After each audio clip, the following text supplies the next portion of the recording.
But like I said before, I really do believe that Yuki is one of the best, if not the best, Ranger player in the world, and just an absolute masterclass in not only Lexi, but just the Ranger class in general. Yeah, she did an excellent job of showing you just the sheer range of what a Ranger can do. And in this case, we do have the second match that's ready to rock and roll. I think we're not even going to take a break. We don't do that here. We're hard-working people. No breaks, all flesh and blood. They're not taking breaks out there. I'm not taking a break either. So why don't we go ahead to the next match, which should be around the corner. But honestly, I think we're going to be taking a look at that match right now. It's the second match of round 2. It'll be Tyler Horspool. What else would Tyler play but Prism? Of course, of course. I think it's a really interesting choice, Tyler playing Prism. I don't know if folks out there follow Tyler on social media, but I know going into the event he was kind of like not 100% sure on what class he was going to be playing. And I think it's very, very interesting. Oh, no, it looks like Tyler is actually going to be playing Prism. Yeah, Tyler's on Prism. Tyler's on Prism. Tyler's always on Prism. Let's be real. That makes sense. That makes a lot of sense. Tyler Horspool on Prism. Yes. It's peanut butter and jelly. Let's be real. And then Jesse Valdez on Briar. Briar, like we mentioned, opening up this round 2, is in a nice position here. Without a catch-up mechanic like Awakening, a deck like Briar can get very aggressive. So Tyler here opening up with that Parable of Humility. Parable of Humility making all attacks on the board for your opponent -1 attack. And against... ooh. So here we have is a Runic Reclamation? Yeah, Runic Reclamation. That's a 3 attack, comes in for 7. Yep. It does have the benefit of, when it does connect for damage, destroy an aura. This is one of those, some of those cards you see, you're like, okay, when would I play this? Some cards just scream sideboard, and that's what this is. That is 100% a sideboard card, and it is a quite good sideboard card. One that you are very happy to play against Prism in particular. And, ooh, here we have a second... I hate to keep saying it, but the same parable. The same parable. Yeah, and the beautiful part about this, again, with Luminaris, you can go in with a yellow pitch in the pitch zone. You can go ahead, and each one of those bad boys are coming through for 1 point of damage apiece. Chipping on in for 1. Why not? Very, not incentivized to block with these, so Jesse's very happy to just, I'll take it. Now, Tyler Horspool was the winner of the Calling in Las Vegas. Yeah. Within that snake pit, that shark tank of chains, managed to come out on top. When everyone had chain on top, Tyler Horspool came through and won that tournament with a very, well-adept fatigue strategy. Now, is that what Tyler is going to be moving through here? We've seen, if you follow Tyler on Twitter, you can see some of the turbulence in his mind regarding how to play, and eventually just going back to what you know, which in this case is Prism. Yeah, and I think, in a meta like this, sticking with what you know, that you also know is still like pretty good, is a very, very good call. And if you are just like, a master Prism player like Tyler is, it seems like the call to do. We've been very, very lucky here where we get to watch Yuki Lee on Lexi. And now we get to see another master of his craft with Tyler on Prism. And the turns that occurred over here are basically what you're looking to do on Prism. What you want to do is, obviously your opponent's going to be trying their best to clean up all these auras. That is typically the A1 plan. But if you, on Prism, can go ahead and sneak out 2 auras a turn, you will eventually outclass and outpace your opponent's cleanup. 100%. You have to keep up with like the horde of these Spectra auras that are just going to be sitting around. Here we do have a Wartune Herald coming in for 6 with Go Again from that Luminaris, like you mentioned before, because we have a yellow pitch card in the pitch zone. I just want to real quick and just dig into the importance of Prism generating a soul. Because in order for these auras to gain Go Again, you need a yellow card in the pitch zone. But again, based on the rules, you can't just pitch away for no reason to gain that Go Again. Big block here for the Wartune Herald. There's that Ravenous Rabble, something that Mr. Tarek Patel made very, very famous a little while back. But generating cards into the soul is another outlet for you to go ahead and sink those yellow pitches in order to activate the Go-Agains on all of your auras. So it's incredibly important here for Tyler to be able to generate soul, which you could do with things like Soul Shield, let's say. But what's more important than that is these heralds, upon hit, will then go into the soul. Yeah, exactly. And then later, I mean, you can use that soul to generate those Spectral Shield tokens, like we have right here. We do have a Spectral Shield token coming in for another little 1 chip damage. And if you're Tyler here, I mean, how are you feeling, right? You have 4 auras on the field. You're still able to chip in damage turn after turn. And, I mean, how are you feeling as Tyler here? I'm feeling great because I'm not in this matchup, so I don't have to worry about that kind of stress. Yeah, However, yeah, exactly. However, we have seen at the calling in Indianapolis, we saw Sam Dando on Briar absolutely just demolish the field like Prisms because of how they were just, at a certain point you reach a crossroads, Kellen, where you're like, okay, do I even worry about cleaning these up? There's too many. Yes. And that damage is better suited to just go directly, UPS overnight direct to face, right? So Yep. in this case, Jesse's going to have to make that same decision. At what point do I have to, does that, do passing mirages, do pierce realities, do these, these lesser important auras, are they important for me to attack, or is it better for me to jam 6 to 8 damage directly to Prism, and really maybe make this game a little bit more comfortable for Tyler? But Tyler's been there. Tyler played in the most aggressive chain meta ever, Yes, 100%. and succeeded. So this is probably just a piece of cake in terms of, it's only 3 attacks worth 18 damage. I can handle that.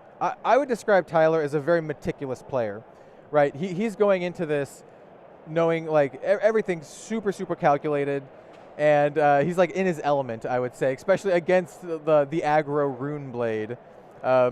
Chain, Briar, against the aggro Rune Blade, he's feeling pretty comfortable. So he's going to be coming in with this Shimmers of Silver. It will get pumped up by its own effect. We have a double pitch into, this one is Merciful Retribution. Merciful, yeah. These are one of those very important ones. Again, we're talking about loading up souls, Kellen. This is one that will help you do that. What the Merciful Retribution will do is any of those auras, as you can see, when they're destroyed, you deal 1 arcane damage. If it's a non-token light card, goes to the soul. That very important soul. So Shimmers is it has to be a light card. So things like Genesis, Merciful Retribution, like Ode to Wrath. Ode to Wrath, and Parable of Humility. These are very core cards to the game plan here. It deals an arcane damage to your opponent, and it loads up your soul, which then becomes an outlet for you to go off on the next turn as well. Yeah, exactly, 100%.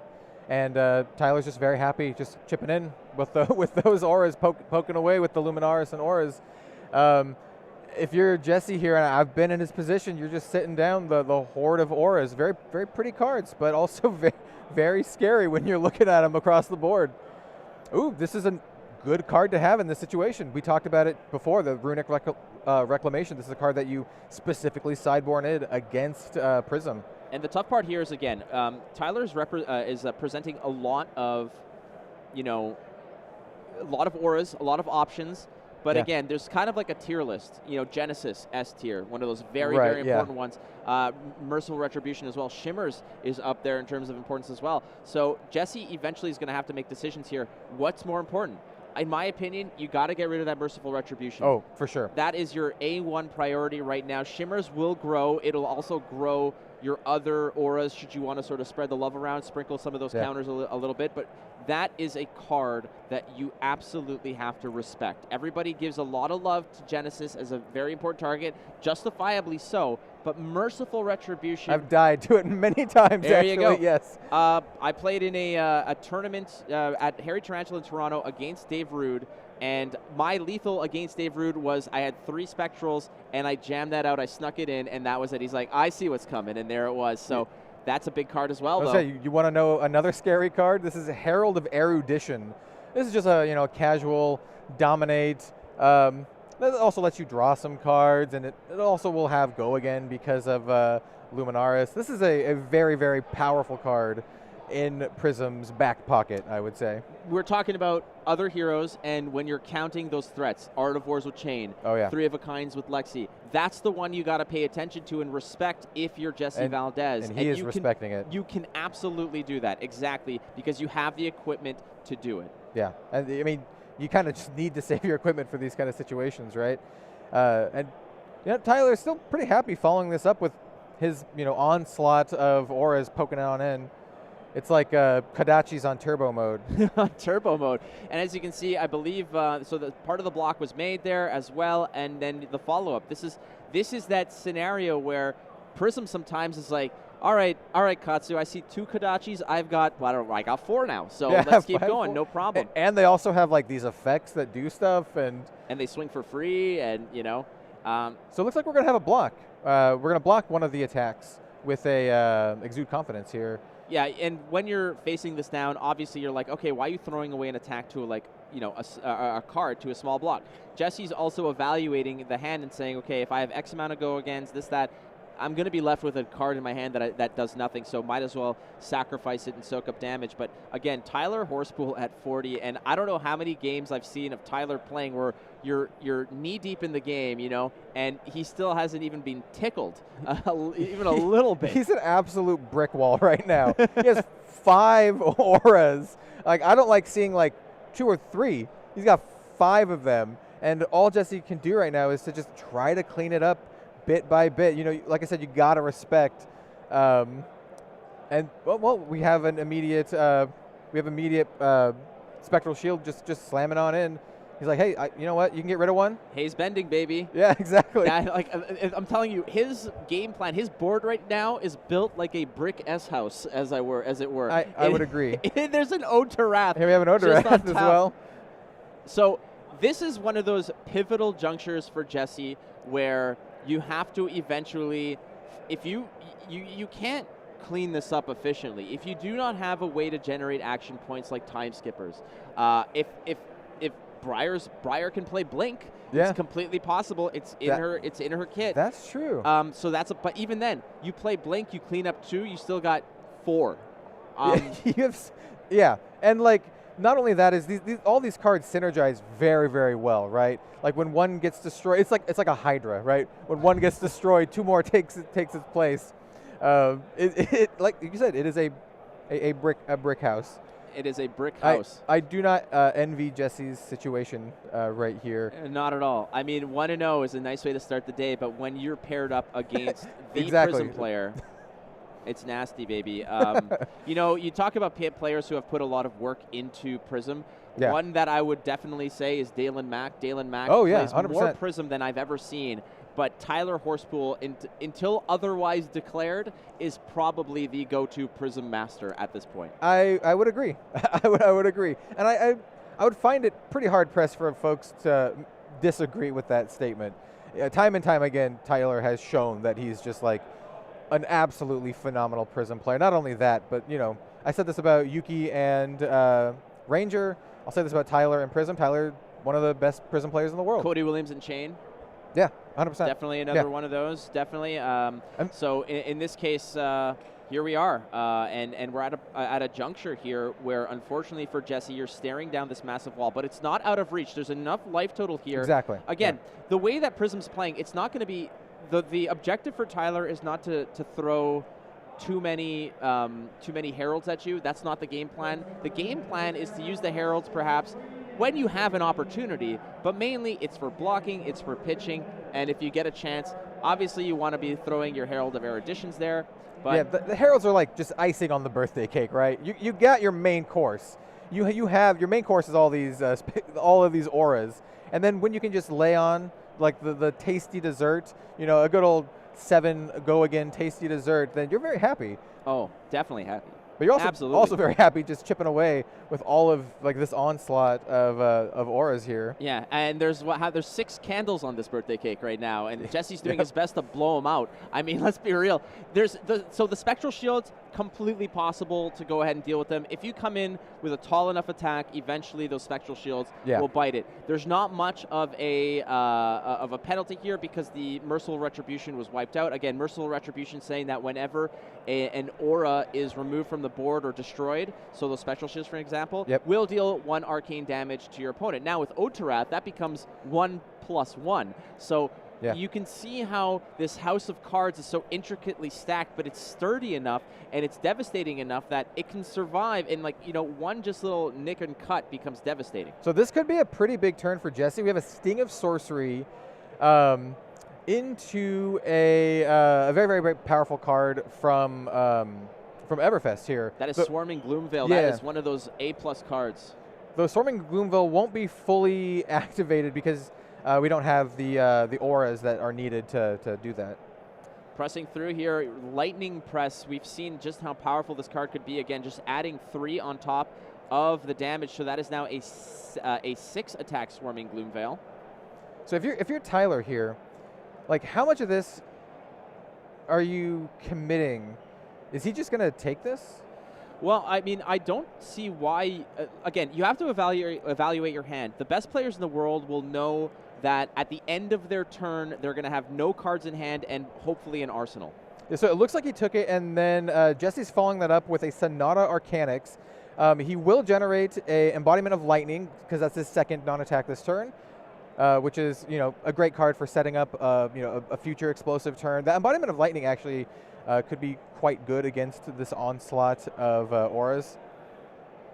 Lightning Surge shown as the from Sonata Arcanix, and again, it's been a while since we've seen those Embodiment of Lightnings being generated. That was basically the bread and butter of how Briar can go both tall and wide, right? Yeah, so yep, the 2021 special, I would say. No, definitely, absolutely. But again, a completely different approach to this matchup. Tyler Horspool again with all of those auras coming in with Death by 1,000 cuts. And that's basically the way it's going to go here. So, again, a very slow and steady approach from Tyler. But, again, when you're staring down this kind of wall of auras, eventually Jesse might have to turn the corner and say, I'm just going to ignore them and I have to push damage. And this might be that first indication that Tyler's going to have to become hyper-aggressive here and ignore that nastiness. But taking out an Ode to Wrath is also... Still respecting the Ode to Wrath. Absolutely. Yeah, I mean... I respect the respecting of the Ode to Wrath. You have to. And Haze Bending, again, leaving a little Easter egg at the end of that. When Ode to Wrath gets wiped off the board, Haze Bending kind of a little bit of an extra drop. And another Ode to Wrath. We have another one. Look at Jesse. Jesse's just laughing it off. It's like, dude, I just dealt with that. He's like, yeah, come on, man. This is also the beauty, again, of playing in the flesh and blood, to quote Mr. James White. Yes. The fact that you can get these reactions, the players across from each other, the frustrations, the joy, just the sheer intensity of thinking through these big turns. But man, that board is looking nasty. Yeah, I love what Tyler's doing here. He's spreading around the little +1 counters here, making all of them into pretty decent threats here, not stacking them all too much, not putting all of his eggs into one basket here. Keep in mind, though, as well, Ode to Wrath on the board means that if you want to let that 2 attack sneak through, it's going to leak for another 1. And Jesse here saying, all right, I also have an aura. Mine is an Embodiment of Lightning. Not as cool as yours, but they count. Yeah, mine can't attack and doesn't do fancy stuff like pumping up the other ones and replacing itself and all of these shenanigans. Mine doesn't sing Kumbaya with the other ones, right? Like it's just its own thing. But there are many like it, but this one is mine. This Embodiment of Lightning is mine. And hopefully it'll put in some work this next turn. Jesse, still keeping a decent grip here, opting to, toss in some equipment. The strategy here, again, the importance of shimmers is adding that 1 counter. Yeah. It's forcing your opponent to really address the shimmers. Again, the problem here, it's not that Jesse's not respecting the shimmers. It's the fact that Jesse has to respect the more important ones that are on the board. Exactly. I wouldn't even fault him in any case where Jesse might even attack the Haze Bending ahead of the shimmers. Yeah. Get that out of the way. Potentially, it's a possibility. There's so many intricate little nuances in terms of the long-term effects of which aura is going to have a bigger impact in the long term. Yeah. So we just saw Jesse basically just toss in the kitchen sink. He just blocked with his entire hand. At this point, what do you think Jesse's game plan here is? Clean up. It has to be clean up at this point, and you can see he's just kind of going through there, and Jesse's just... I love the reaction here from Jesse. He's just like, oh, man. He's got to do... Listen, you're at the Pro Tour. I'm sure both of these players have been in positions where it looks like, he's giving the thumbs up. He's saying, all right, we're having a good time. Again, you're 1-0. Being X1 is not a death sentence by any means. No, not at all. I'm just glad that Jesse's having a good time at this and taking this, because he's unfortunately getting... I believe the term that the generous term is railed. Yeah, in this case, a little bit by this aura field. Great spirit, great camaraderie here. I mean, that's the vibe. That's the vibe here at the Pro Tour. But it's very competitive, but also still very A lot of sportsmanship. No, definitely, and that's what we're here for, right? And yeah, 100%. The beauty of this is, like I said, Jesse's played this deck. He's played Flesh and Blood. He's at the Pro Tour. That is such an endorsement for his skill level. You think that he's not been in a situation where he's been down with that Briar deck by like by 15 to 20 points? Yeah. No, man, this is just par for the course again. The difference here is that the quality of the field is a lot greater. When you're seeing who your opponent is, I know this has happened to me, going to ProQuest, going to other major tournaments and whatnot, you see who you're playing against and you already have that dread. You're like, man, like, but you got to get past that. You got to get past 100%. the allure of the name and that kind of, and what that brings with it. The reputation is not what you're playing against. You're playing against the deck, and Jesse needs to make sure that that is well ingrained in his mind. Yeah, I 100% agree. You gotta, stay. It might be a little cliche, but I mean, you just have to stay focused. Don't tilt. Keep your mind in the game. And that's exactly what you have to do. And that's exactly what possibly Jesse is contemplating right now. Dude, it's definitely an uphill climb here. It's not necessarily a done deal. 15 life is 15 life, but with an ode definitely to not Wrath, over. Yeah, so he just drops it. He's like, I'm gonna block all these. Yeah, get this out of my face. They block it, just block it out. But in reality, let's be real here. Each of those blocks of 2 is technically a block of 3 because of the ode to Wrath. But Tyler Horspool adding insult to injury, dropping a little bit of the Gwenesis on the board. It's a little rough. It's a little rough. Just dropping, on top of all of the other stuff he has, just one of the best auras in the entire game. Why not? Why not? And again, it comes down to it where Jesse is essentially, Jesse's like, all right, I've decided this is the biggest threat. We're going to deal with it. And then Tyler's like, okay, but how about this? I gotta say at this point in time, a heart goes out to Jesse. He's repping a local crew of mine, Fab Foundry crew. So I got to shout him out at this point. An absolutely fantastic group of folks. I'm absolutely elated to see them here at the Pro Tour, representing Portland, Oregon, and Fab Foundry. Even though he's coming up, facing this Goliath of a Prism here. I got to tell you, Kel, a Mr. Stephen Cookus has entered the building. That is official now. So, ladies and gentlemen, if you're listening, please keep your screams of pure admiration to a minimum. Yeah, exactly. In the house. Mr. Armada is in the house. All right, look, I like to be an optimist in most scenarios here, but this is looking absolutely grim. Yeah, I mean, it's tough not to call, I don't want to call it here, but it's tough not to be a little down on it, I would say. And we do have DM Armada himself on screen right now. That is him, absolutely, exactly.